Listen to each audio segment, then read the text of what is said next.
नहीं देखा था। अच्छा चलो भाई, नजर रखा करो रिकॉर्डिंग पे, क्योंकि हम भूल जाते हैं रिकॉर्डिंग पे डालना, तो मामला खराब हो जाता है।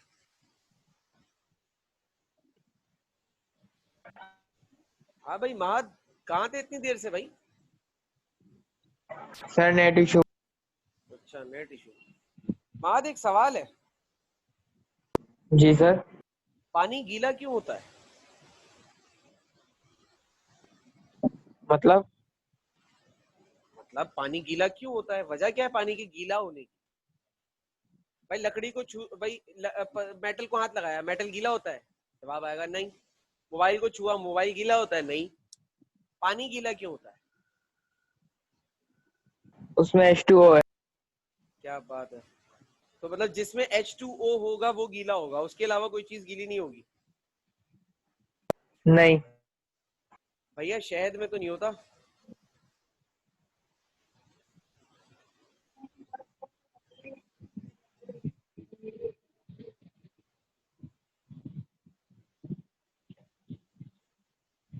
भाई शहद में H2O नहीं होता महत साहब, लेकिन शहद गीला।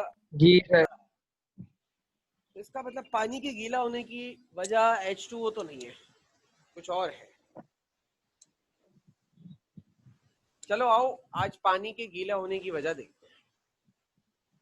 बेटा मटेरियल्स जो है ना इस दुनिया के, सब्सटेंसेस या चीजें, जैसे मुझे अच्छा लगा तुम लोगों ने जो जवाबात दिए मुझे इससे पहले इस साइंटिफिक रीजन पे सोच रहे थे, अपनी सोच के अपनी दानिश के मुताबिक तुम लोगों ने अच्छे जवाब दिए। इस दुनिया में जितनी भी चीजें बेटा, उनमें दो तरह की कुव्वतें पाई जाती हैं। एक होती है, एक कहलाती है एडहेसिव फोर्स। अब ये जो एडहेसिव, सर मैं बोलना चाह रही थी, मुझे लगा था गलत होगा। अरे भाई बोल देती। देखो गलत सर पानी में तो बात यह है कि देखो, गलती कर कर ही तो इंसान सीखता है ना। और अगर आज गलती करने से डरोगे ना तो आगे मुश्किल होगी, क्योंकि आगे जिंदगी में लोग तुम्हारी गलती पर तुम्हें इतना क्रिटिसाइज करेंगे कि तुम डिप्रेशन का शिकार हो जाओगे। लेकिन अगर आज अपनी गलती पे कॉन्फिडेंट हो जाओ ना कि यार खैर हो गई, गलती कर ली तो क्या हुआ, तो कल को वो जो नापैद लोग है ना कुछ, वो तुम्हें डिप्रेशन नहीं दे सकते। तो मैं तो यही चाहता हूं कि भाई गलती करो, कोई मसले वाली बात नहीं है। हाँ भाई, adhesive force, force of attraction between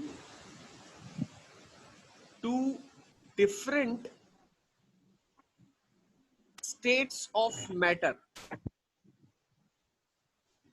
दो अलग अलग मैटर की स्टेट के पार्टिकल्स के दरमियान जो फोर्स ऑफ अट्रैक्शन होती है उसे कहते हैं adhesive force.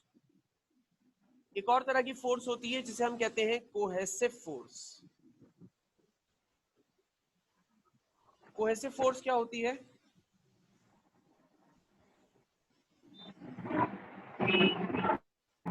Force of attraction between particles of same state of matter. अब इसके लिए ना, इस बात को समझाने के लिए मैं दो लिक्विड्स आपके सामने रखता हूं। एक है मरकरी, नहीं पहले वाटर देखते हैं। एक है वाटर और एक है मरकरी। ये दो लिक्विड्स हैं, ठीक है। अच्छा मिसाल के तौर पे ये एक बीकर है और इस बीकर में पानी भरा हुआ है। अब क्या हो अगर मैं अपने इस हाथ को इस बीकर पे लेकर जाऊं और पानी की सरफेस से ऐसे टच करके ऊपर ले आऊं, तो होगा क्या? होगा ये कि मेरे हाथ पर इस पानी के जो मॉलिक्यूल्स है ना वो चिपक जाएंगे। सर आपका आवाज कम नहीं आ रहा। आज नहीं आ रही? नहीं बाकियों को भी नहीं आ रही? सर क्लियर आ रही है, क्रिस्टल। सर क्लियर है। बेटा सिमरन हैंड फ्री यूज कर रही हो? नहीं। बेटा हैंड फ्री यूज करो तो आवाज सही आएगी, क्योंकि बाकी बच्चों को अगर आवाज सही आ रही है तो इसका मतलब ये है कि आपके पास कोई प्रॉब्लम है, या तो आपके मोबाइल का स्पीकर मतलब जो साउंड है वो इतना ज्यादा नहीं है कि मेरी आवाज सही से कन्वे कर पाए। तो अगर हैंड फ्री है तो हैंड फ्री यूज करो, क्योंकि मैं हेडफोन से क्लासेस ले रहा हूँ तो मुझे नेट के इशू के अलावा मेरी आवाज सही जाएगी, और मैं बोल भी काफी तेज रहा हूँ। और मान लो ये दूसरा बीकर है जिसमें मरकरी भरा हुआ है, और मैं मरकरी में भी इसी तरीके से हाथ लेकर जाऊं और हाथ को ऊपर ऐसे करके टच करके उठा लूं। इस वाली कंडीशन में करूंगा तो मेरे हाथ गीले हो जाएंगे, इस वाली कंडीशन में करूंगा हाथ गीले नहीं होंगे। पता है क्यों? क्योंकि वाटर में एडहेसिव फोर्स ज्यादा और कोहेसिव फोर्स कम होती है, और मरकरी में एडहेसिव फोर्स कम और कोहेसिव फोर्स ज्यादा होगी। ये वजह है यार। वो अभी कुछ टाइम पहले एक ड्रामा आ रहा था ना, पाकिस्तानी एक ड्रामा बड़ा मशहूर हुआ था, वो क्या नाम था उसका, पिछले साल आ रहा था यार इतने दिनों में। देखो यार नाम ज़हन से निकल गया। ए बेवफा। अरे नहीं यार कोई और था, दूसरा था, ARY से आ रहा मेरे पास था। तुम हो। हाँ यही मेरे पास तुम हो, ड्रामा आ रहा था ना मेरे पास तुम हो। तो ड्रामा वैसे मेरे ख्याल से सबने देखा होगा, है कोई ऐसा तो नहीं है जिसने ड्रामा ना देखा हो, वो वाला मेरे पास तुम हो। नहीं देखा सर। नहीं देखा था। तो जिसने वो ड्रामा नहीं देखा तो फिर तो उसको पाकिस्तान में रहने की इजाजत ही नहीं है, उसको तो पाकिस्तान से बेदखल कर देना चाहिए। खैर, ड्रामे की स्टोरी कुछ इस तरह थी। हमारी जो केमिस्ट्री है ना फर्स्ट ईयर सेकेंड ईयर की, वो टोटली पाकिस्तानी और इंडियन ड्रामा और फिल्मों पर बनी हुई है। अगर हम तरीके से ड्रामे और फिल्में देखने लग जाएं तो हम केमिस्ट्री को बहुत अच्छे से समझ सकते हैं। तो मैं तुम्हें समझाता हूँ। वो मेरे पास तुम हो की स्टोरी कुछ इस तरीके से थी कि एक खातून थी, शादीशुदा खातून थी, और उनके जो शौहर थे उनको बड़ा शरीफुल नफ्स इंसान दिखाया गया, और ऐसा दिखाया गया कि वो अपनी ज़ौजा से बहुत ज्यादा वालिहाना अकीदत और मोहब्बत रखते हैं। मतलब उनकी ख्वाहिश की जी हुजूरी में वो अपनी जातियात और अपने नफ्स को भी मार देते हैं। उर्दू थोड़ी गाढ़ी बोल रहा हूँ क्योंकि अगर कम उर्दू बोलूंगा ना तो इज्जत के साथ, मतलब अभी मैं बोल रहा हूँ तो ऐसा लग रहा है कि इज्जत से बात कर रहा हूँ, वरना ये लगेगा कि सर देखो कितने अजीब है, कैसी कैसी बातें कर लेते हैं। तो इसलिए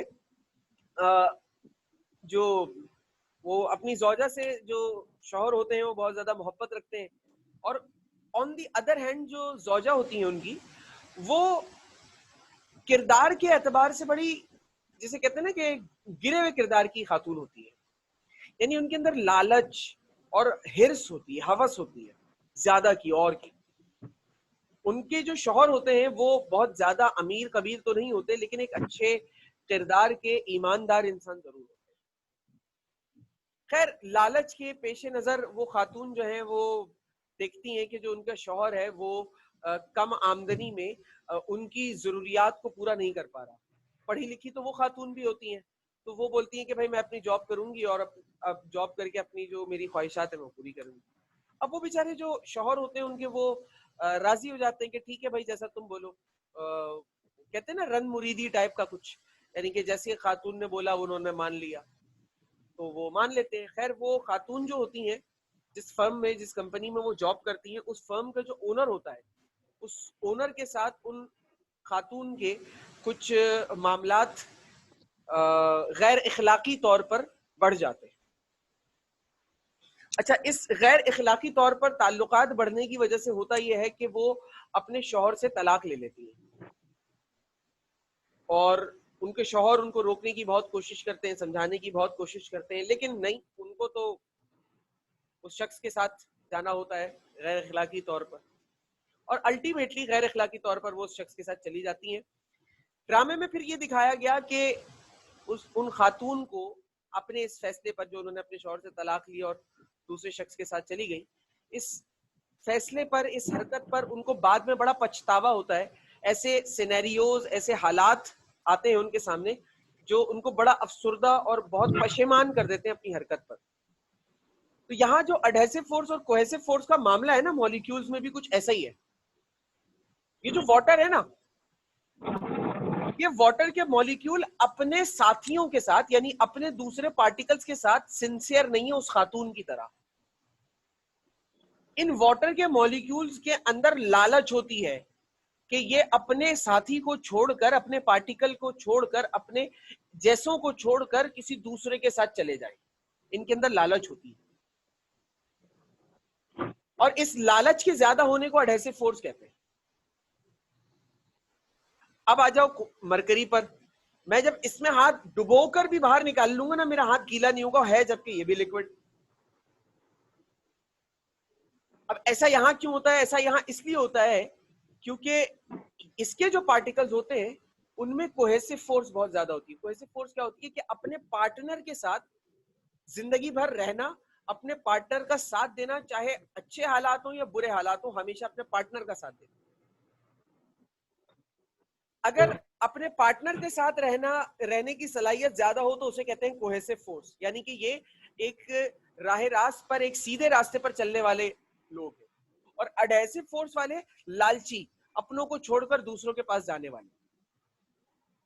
जैसा कि ड्रामे में हुआ कि खातून ने एक अमीर कबीर पैसे वाले शख्स को देखा, वो उसके साथ चली गई, वैसे ही जब मैं अपने हाथ को इस पानी में डालूंगा तो मेरा हाथ इन पार्टिकल्स के लिए, इन मॉलिक्यूल्स के लिए कुछ ऐसे ही अमीर कबीर जैसी अक्स रखता होगा, जिसकी वजह से ये पार्टिकल्स या ये मॉलिक्यूल्स में कुछ मेरे हाथ से चिपक जाएंगे, जितना मेरा हाथ इनको चिपका सकेगा। बाद में जब मैं अपना हाथ हटाऊंगा तो मेरा हाथ गीला हो जाएगा, क्योंकि ये तो गीला ही था ना। ठीक है, अब यहां आ जाओ। यहां जब मैं हाथ डालूंगा और अपने हाथ को बाहर निकालूंगा, तो बाहर निकालकर जब मैं देखूंगा तो मेरा हाथ गीला नहीं होगा। क्यों? क्योंकि इसके पार्टिकल्स अपने साथी को छोड़ने पर तैयार नहीं है, इनके अंदर लालच और हवस नहीं है। ये यहीं रहेंगे, चाहे कुछ भी हो जाए, हम यहीं रहेंगे, जीना मरना सब साथ। तो Y water is a waiting liquid, अगर पेपर में सवाल आया Y water is a waiting liquid, because water has high adhesive force and low cohesive force. Adhesive force ज्यादा होने की वजह से ये दूसरी चीजों के साथ चिपकता है अपनों को छोड़कर। And why mercury is a non wetting liquid, because it has high cohesive force, low adhesive force.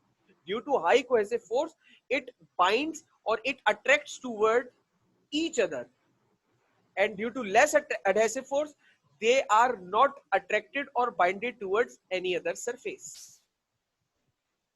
बात समझ में आई? जी सर। तो ये थी एडहेसिव फोर्स और कोहेसिव फोर्स की कहानी। और वाटर जो है वो वेटिंग लिक्विड इस वजह से होता है। अच्छा, क्या सर ये मामला हर स्टेट में होगा? देखो, हर स्टेट में मतलब लिक्विड्स में ये ज्यादा पाया जाता है, सबसे ज्यादा ये लिक्विड में ही होता है एडहेसिव कोहेसिव का चक्कर। और लिक्विड में, लिक्विड फिर इसी तरीके से लिक्विड की दो क्लासेस होती हैं, लिक्विड वेटिंग भी होता है और लिक्विड नॉन वेटिंग भी होता है। यानी कि वो लिक्विड जो गीला कर दें किसी चीज को, यानी उसमें एडहेसिव ज्यादा कोहेसिव कम, और वो लिक्विड जो किसी चीज को गीला ना करें जिसमें एडहेसिव कम कोहेसिव ज्यादा, नॉन वेटिंग लिक्विड। अच्छा, दुनिया में वेटिंग लिक्विड्स की तादाद बहुत ज्यादा है और नॉन वेटिंग लिक्विड्स की तादाद बहुत कम है। इसी के साथ एक चीज मैं आप लोगों को और भी याद दिलाता चलूं। आप लोगों को याद होगा 9 क्लास में आप लोग प्रैक्टिकल्स करते थे, वो जो टाइट्रेशन का प्रैक्टिकल था जिसमें आप लोग, एक ब्यूरिट होती थी, ब्यूरिट के अंदर एक एसिड डालते थे। बेटा सिमरन माइक बंद करो।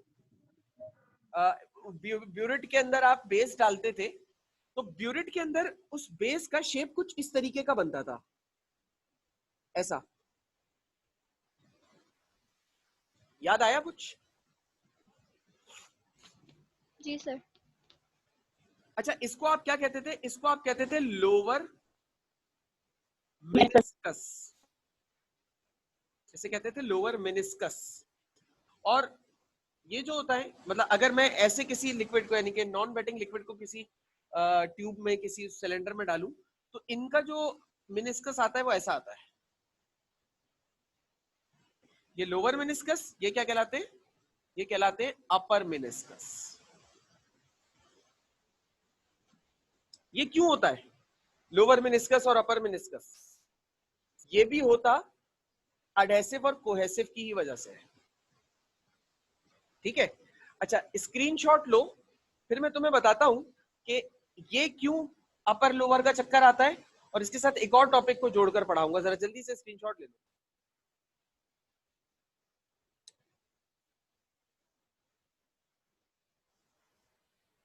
ले लिया?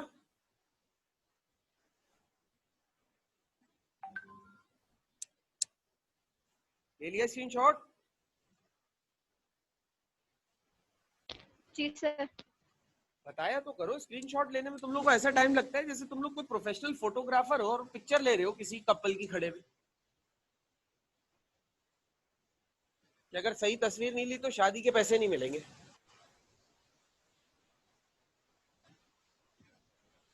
हाँ भाई, लोअर और अपर मेनिस्कस की तो कहानी खैर तुमने सुनी। अब साथ में तुम्हें एक चीज और बताता हूं, कैपिलरी एक्शन।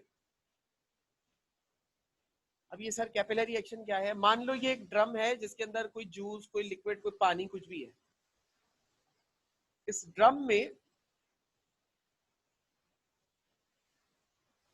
मैं एक स्ट्रॉ डाल देता हूं।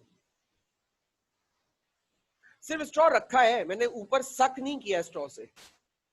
अगर मैं ऑब्जर्व करूं तो मुझे कुछ ऐसा नजर आएगा कि इस स्ट्रॉ में जो लिक्विड है, जो जिस लिक्विड में मैंने इसको डाला है, ये लिक्विड थोड़ा सा स्ट्रॉ के अंदर खुद ही ऊपर की तरफ आ जाएगा, जबकि मैंने अभी सक नहीं किया लिक्विड को। ऐसा होता है? कभी ऑब्जर्व की है ये चीज आप लोगों ने? Yes sir. ठीक, अगर ये ऑब्जर्व किया है तो ये क्यों होता है? मतलब हम खींच रहे हैं तो सर समझ में आ रहा है लिक्विड ऊपर आ रहा है, लेकिन जब हम खींच नहीं रहे तो लिक्विड कैसे ऊपर आ रहा है? तो ये जो लिक्विड का ऊपर आना है, इस लिक्विड के ऊपर आने को हम कहते हैं कैपिलरी एक्शन। और इस कैपिलरी एक्शन की भी वजह एडहेसिव फोर्स ही होती है। अब एडहेसिव फोर्स में जो मैंने एग्जांपल दी उसमें आपने क्या देखा कि लिक्विड जो है वो सॉलिड, मेरा हाथ सॉलिड कहलाएगा ना, लिक्विड मेरे हाथ से चिपक रहा है, यानी कि एक स्टेट का मॉलिक्यूल दूसरे स्टेट ऑफ मैटर से चिपक रहा है, लिक्विड सॉलिड से चिपक रहा है।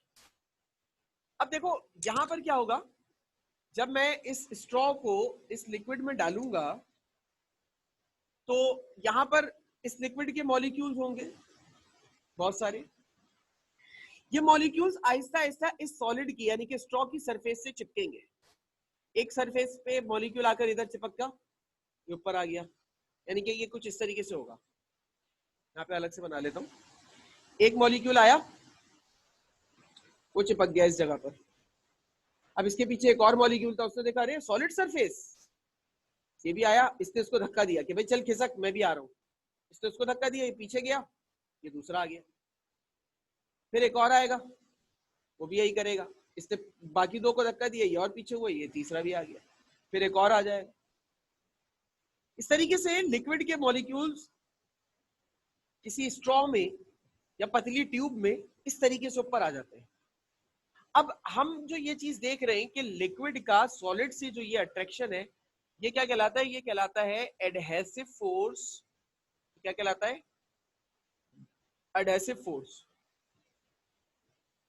ठीक है, और इस एडहेसिव फोर्स की वजह से जो चीज वजूद में आती है उसे क्या कहते हैं? हम उसे कह रहे हैं हम कैपिलरी एक्शन।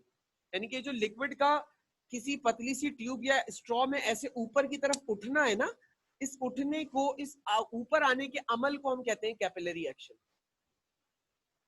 जो पतली सी स्ट्रॉ है या ट्यूब है, इन पतली सी ट्यूब या स्ट्रॉ को हम कैपिलरी कहते हैं, और लिक्विड का ऊपर आना कैपिलरी एक्शन। अब ये क्यों हो रहा है? ये भी एडहेसिव फोर्स की वजह से हो रहा है। अब आ जाते हैं वापस मेनिस्कस पे। सर आपने बोला ऐसे करके लोअर मेनिस्कस और ऐसे करके सर अपर मेनिस्कस। अब इसमें एडहेसिव और कोहेसिव फोर्स का क्या कमाल है सर? ये चीज समझ नहीं आ रही। तो अब पहले इसमें क्या कमाल है जरा इसको समझ लेते हैं। देखो इसमें कमाल कुछ ऐसा है कि यहां पर एक लिक्विड की लेयर है, ये वेटिंग लिक्विड है और ये नॉन वेटिंग है, एक स्ट्रेट लेयर है, स्ट्रेट, ठीक है। ये अब मॉलिक्यूल्स है यहाँ पर, ये मॉलिक्यूल्स देख रहे हैं सरफेस से चिपके हुए हैं। अब जो नीचे वाले मॉलिक्यूल्स होंगे इनको लालच आएगी यार ये ऊपर वाले सरफेस से चिपके हुए, ये क्या करेंगे, ये इनको पुश करेंगे, धक्का देंगे, जिसकी वजह से ये जो कोने वाला मॉलिक्यूल होगा ये ऊपर की तरफ चला जाएगा और ये वाला मॉलिक्यूल इस तरफ आकर चिपक जाएगा। इधर वाला भी यही करेगा कि इसको ऊपर की तरफ धकेल देगा, खुद उसकी जगह पर आ जाएगा, जिसकी वजह से मॉलिक्यूल्स का शेप कुछ इस तरीके का हो जाएगा। समझे? और अब देख रहे हो कि लोअर मेनिस्कस फॉर्म हो गया क्योंकि सॉलिड सरफेस से अट्रैक्शन है। अब अपर में क्या होता है, अपर में सारी ताकत, सारी मोहब्बत, सारी जुस्तजू अपने पार्टिकल से ही होती है, किसी दूसरे से नहीं होती। अब देखो यहां पर भी क्या है, स्ट्रेटली अलाइन नहीं है, ये जो कोने वाले सरफेस के मॉलिक्यूल्स होंगे ये सॉलिड सरफेस से चिपक रहे होंगे। अब सॉलिड सरफेस से चिपक रहे हैं तो ये इनके लिए ऐसे ही है, वो मौलवी टाइप लोग होते हैं ना, वो मौलवी टाइप के, ये वैसे तो खैर अच्छी आदत है कि कहीं खवातीन अगर गुजर रही हैं तो मर्दों को चाहिए कि वो अपनी नजरें झुका लें थोड़ा एहतरामन, तो ये मॉलिक्यूल बेचारे कुछ ऐसे ही है। अब ये जो कोने वाले दो मॉलिक्यूल्स हैं ये देख रहे हैं कि इनकी बॉडी जो है ना वो टच हो रही है सॉलिड ट्यूब से। अब मसला क्या है कि इनको सॉलिड ट्यूब से अपने टच को बचाना है कि इनकी बॉडी सॉलिड से टच ना हो, जिसकी वजह से ये जो नीचे वाला सरफेस का मॉलिक्यूल होगा ना ये क्या करेगा, ये अपने पार्टिकल को बहुत पावर से खींचेगा कि नहीं मैं तुझे उसके पास नहीं जाने दूंगा, ये बहुत पावर से खींचेगा। इसकी वजह से क्या होगा, ये जो सरफेस का मॉलिक्यूल होगा, ये जो कोने वाले दो मॉलिक्यूल्स होंगे ये थोड़ा सा खिसक के नीचे की तरफ झुक जाएंगे क्योंकि पावर से खींच रहा है ना, और बाकी वाले अपनी जगह पर ही रहेंगे। बाकी वालों को कोई मसला थोड़ी है, असल मसला तो कोने वाले ना जो बेचारे सॉलिड सरफेस से चिपके हुए। तो इस तरीके से इनका फॉर्म हो जाएगा लोअर मेनिस्कस। यहाँ पे डायग्राम सही नहीं आ रही, ये वाले नीचे की तरफ आ जाएंगे और बाकी वाले अपनी जगह ही रहेंगे।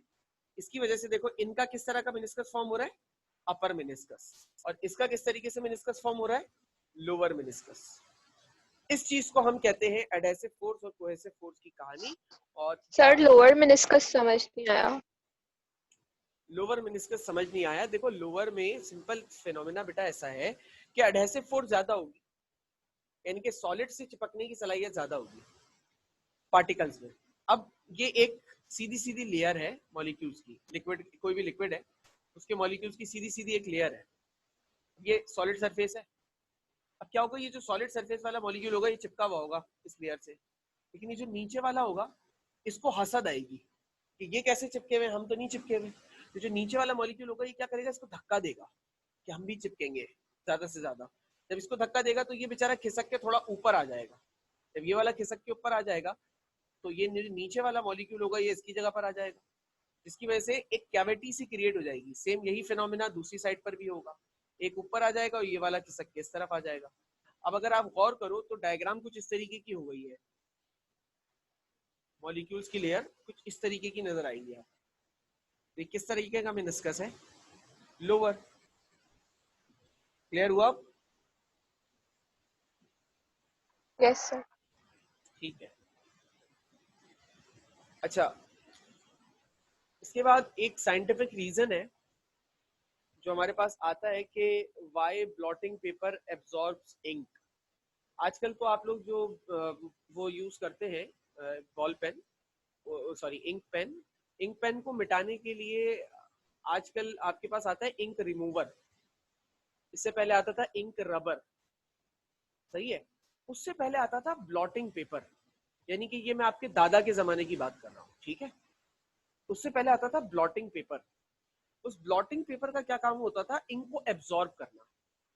अब ये जो ब्लॉटिंग पेपर होता था ये होता कैसा था तो समझा देता हूँ।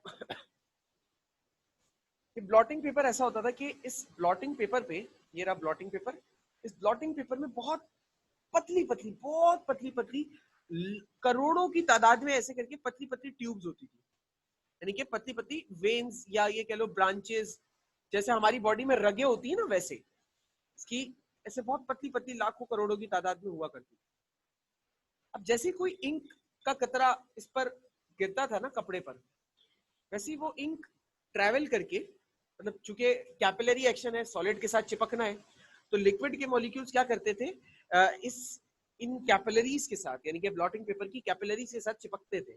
तो एक मॉलिक्यूल चिपका, उसके बाद दूसरा वाला मॉलिक्यूल पीछे ही है, इंक का धब्बा यहाँ गिरा है, वो पीछे आया, उसने धक्का दिया कि भाई चल आगे चल।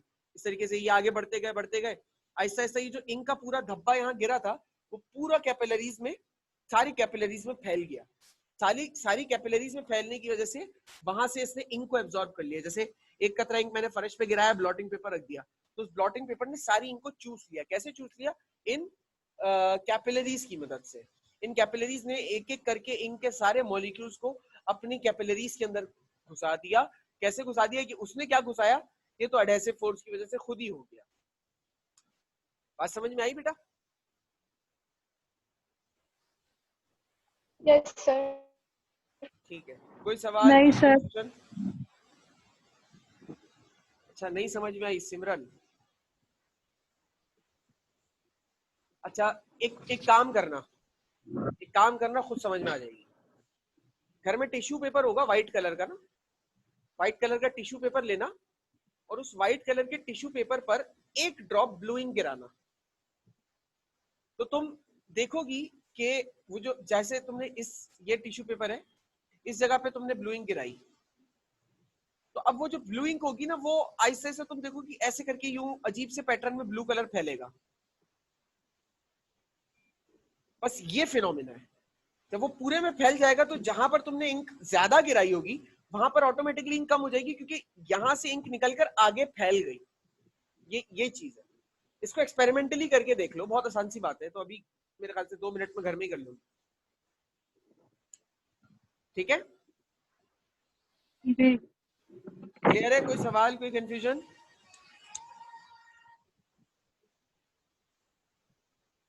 क्या कोई सवाल, कोई confusion? No sir, clear. No, sir. ठीक है।